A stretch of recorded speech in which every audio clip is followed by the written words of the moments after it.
Welcome everybody, this is Mohammed Ali. I'm your coach for performance and productivity. And whether you are an individual or an organization, I can help you become more productive and more efficient. Today I want to tell you the story about how I became a better trainer. And I'm going to give you early on in my career, I was giving trainings. And I'm going to give you two feedbacks that I've received. One was the participant came to me and told me, Mohammed, this was an excellent training. Please invite me to any other training or similar trainings that you are going to do. So far, so good. Other feedback was a participant sitting in the first row, nodding off and falling asleep in my training. Yes, actually, it happened. Somebody fell asleep in my training session. So what I haven't told you is that this participant is the same person. First, they nodded off in one of my trainings, and 2 years later, they came and gave me that feedback. So I'm going to tell you what happened in these 2 years. So the first instance is I was giving these trainings in form of a standard training about the production system of the company I worked for at that time. And honestly speaking, I sucked. I didn't know much about lean management. I didn't know much about the material,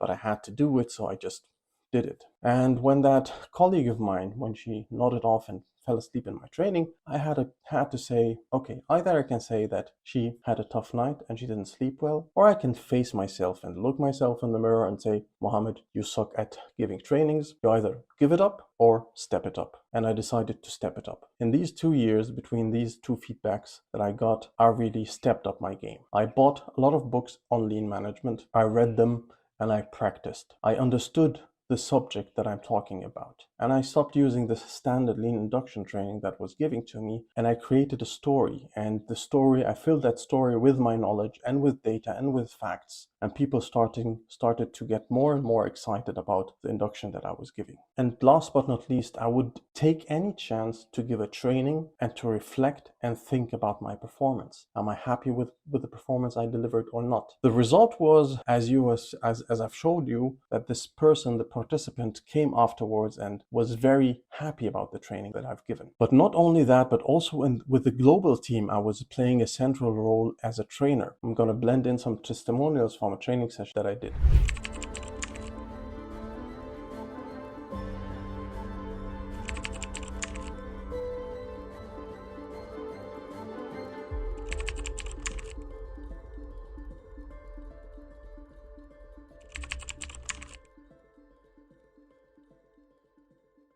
And I want to tell you that it doesn't matter how bad you think you are at something. There's always room for you to improve on the performance that you have. You need to admit to your weakness. You have to work hard. You have to practice. You have to learn. You have to reflect on the things that you're doing. And step by step, before you know it, you're not going to notice it. Somebody's going to come and tell you what great training you did. And when you do that, celebrate your success, but then step up a game further and keep learning and keep improving. Thank you very much.